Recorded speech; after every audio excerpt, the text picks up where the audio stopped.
चलिए आज ये सवाल देखते हैं। हम लोग पीछे इसका 1B का सब सवाल बता चुके हैं, सभी टाइप का। आज हम लोग पढ़ेंगे दूसरा, चौथा और छठा, जो तीनों एक टाइप क्वेश्चन है। एक ही जैसे करना है, सिंगल करनी वाला, जो एक करनी में रहेगा उसके अगल बगल कुछ नहीं रहेगा। ठीक, सबसे पहले तो वही काम करेंगे जो हर सवाल में हम लोग करते आ रहे हैं। कौन सा काम? वही, इसके विपरीत माना ना, माना कि इसके विपरीत माना कि करड़ी में 5 एक और अपरिमेय बोला हम लोग क्या कहेंगे? परिमेय संख्या, परिमेय संख्या है। ये हो गया पहला काम, मानने वाला, जो हम लोग हर बार करते हैं। ये आप लोग को याद हो गया होगा। ठीक, आगे चलते हैं। जैसे ही हम लोग मान लेते हैं तो लिखते हैं तो करड़ी में 5 बराबर A/B लिख सकते हैं। ऐसा लिख सकते हैं जहाँ बी लिख सकते हैं जहाँ B not is equal to 0। मतलब B कभी 0 नहीं हो सकता। क्यों? क्योंकि B अगर 0 हो जाएगा ना तो इसका मान अनंत हो जाएगा, इनफाइनाइट। मतलब अभी तक आप लोग पढ़े होंगे कि 5 बटे अगर मान लो 5 0 कर दें तो इसका मान क्या होता है? इनफाइनाइट होता है ना। तो इसका मान कभी सही नहीं रहेगा। मतलब परिमेय हम मान के चले तो परिमेय कहाँ रह गया? वो तो अनंत बन गया। इसलिए b बराबर 0 नहीं हो सकता, इसलिए हम लोग बार बार उसको लिखते हैं। हाँ चलिए देखिए, अब हम लोग पिछले क्वेश्चन में क्या करते थे? डायरेक्ट हिंदी लिखने लगते थे। यहाँ पे तो करनी, यहाँ करनी वाला भी बचा है, वहां पे कुछ करनी वाला कोई नहीं है। मतलब सिंगल करनी यहाँ है, वहां केवल शब्द अक्षर है जो आपके हैं। तो इसमें क्या करना, थोड़ा सा अलग है, पिछले सवालों जैसा इसको नहीं करना है। करेंगे क्या हम लोग? इसका यहाँ गुणा कर देंगे। यहाँ पे भाग इधर क्या हो जाएगा? गुणा हो जाएगा। B करड़ी में 5 बराबर A, बताइए सही है? इसको सीधा कर दीजिए। A बराबर B करड़ी में 5। कोई दिक्कत परेशानी? क्या किए हैं फिर से एक बार देख लीजिए। इसका यहाँ गुणा किए हैं, क्यों? यहाँ भाग इधर गुणा हो जाएगा तो B करड़ी में 5 हो गया और A वैसे ही बचा है, फिर इसको सीधा करके लिख दीजिए। अब हम क्या करेंगे? दोनों पक्षों का वर्ग करने पर लिखेंगे, दोनों पक्षों का वर्ग करने पर। सिंगल करने वाला ऐसे ही होगा जितना होगा। जब वर्ग करेंगे तो ये हो जाएगा A²। इसका वर्ग करेंगे तो ये बन जाएगा B करनी 5, पूरे का स्क्वायर ना, A² बराबर B² और करनी 5 निकल जाएगा बाहर, तो 5 यहाँ लिख दें। करनी से 5, क्योंकि स्क्वायर से करनी हमेशा हट जाता है। स्क्वायर में मतलब जब भी स्क्वायर होता है तो करनी हट जाता है। 5 को पहले लिख दिया हमने, B को बाद में लिख दिया। ठीक है, आगे देखिए। अब इसके बाद एक हिंदी लिखना पड़ेगा। क्या लिखेंगे?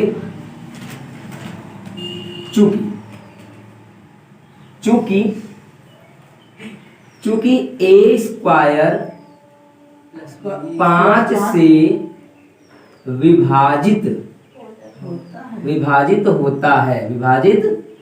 होता है, इसलिए A भी 5 से विभाजित होगा। क्या लिखेंगे? विभाजित होगा। ये एक लाइन आपको याद कर लीजिए, ठीक है? ऐसे होगा। कैसे? फिर समझिए इस बात को। ये जो 5 है, 5 जब इसके नीचे जाएगा तो A² को काटेगा, A² के बटे में जाएगा ना, विभाजित करेगा। तो अगर ये 5A² 5 से विभाजित होगा तो A भी 5 से विभाजित होगा, क्योंकि दोनों A दोनों सेम है ना, इसलिए। अब पुनः क्या करेंगे? लिखेंगे तो थोड़ा सा एक्स्ट्रा काम हम लोग क्या ले सकते हैं? A बराबर 5C लेने पर, A बराबर 5C लेने पर लिख देंगे। एक बात और, जहां C एक पूर्णांक है। ठीक, ये बात याद रखिएगा। ठीक, फिर से सुनिए। ऐसा हमने क्यों लिखा है? इसलिए हमने लिखा है A बराबर 5 से लेने पर, क्योंकि जो ये A है वो 5 से कट जाएगा। तो हम ए की जगह पर 5c ले सकते हैं। c एक पूर्णांक है, c की जगह पर 1 2 3 4 कुछ भी रखा जा सकता है, तो ऐसा आप ले सकते हैं। ठीक है, अगर ये 7 से कटता तो 7c लेते, 2 से कटता तो 2c लेते, जिससे कटेगा उसको ले लेंगे, क्योंकि यहाँ पे हमने निकाला है कि 5 से कटता है इसलिए। अब इसको हम इसमें रख देंगे, ए की जगह क्या रख देंगे, 5c ए की जगह पे। ठीक है, ए की जगह पे रखो 5c, यहाँ पे क्या हो जाएगा स्क्वायर ए की जगह पर बराबर 5b का स्क्वायर पहले से ही है, स्क्वायर करेंगे कितना आ जाएगा 25c का स्क्वायर बराबर, अच्छा 25 से 5 कट जाएगा ना, कट जाएगा तो क्या बचेगा 5c स्क्वायर बराबर b स्क्वायर बचेगा। ठीक, इसके बाद अब हम लोग फिर एक बार हिंदी लिखेंगे, इसको सीधा करके लिख लीजिए एक बार ऐसे करके, जैसे यहाँ देखिए सीधा करे थे ना हम लोग, उल्टा था तो सीधा करे थे ना, एक को ऐसे करते ऐसे यहाँ सीधा कर लीजिए। पहले लिख लीजिए b स्क्वायर बराबर 5c स्क्वायर। अब इसके आगे देखिए, इसके आगे आप लोगों को फिर से वही हिंदी लिखना पड़ेगा। ठीक है, इतना उतार लीजिए, फिर इसके बाद देखिए अब हिंदी क्या लिखना पड़ेगा, इसको मिटा देते हैं क्योंकि नीचे जगह नहीं बचा हुआ है।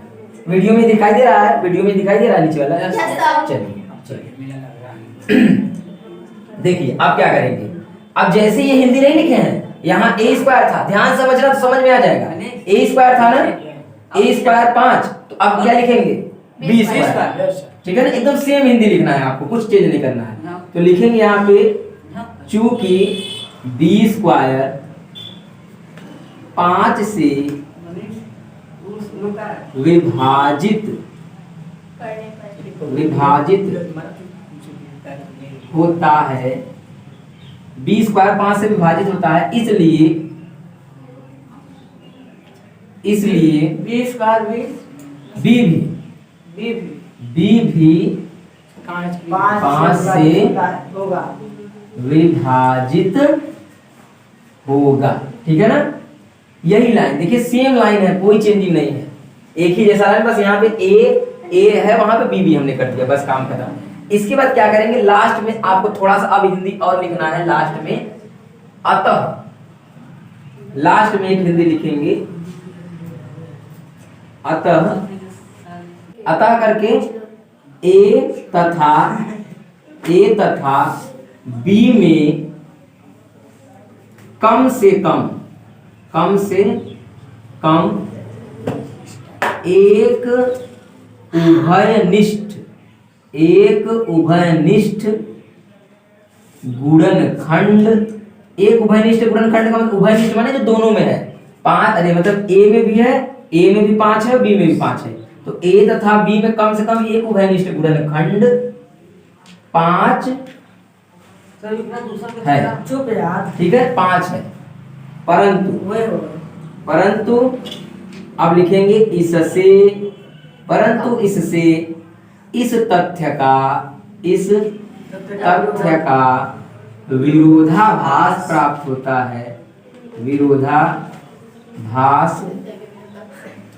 प्राप्त होता है, प्राप्त होता है कि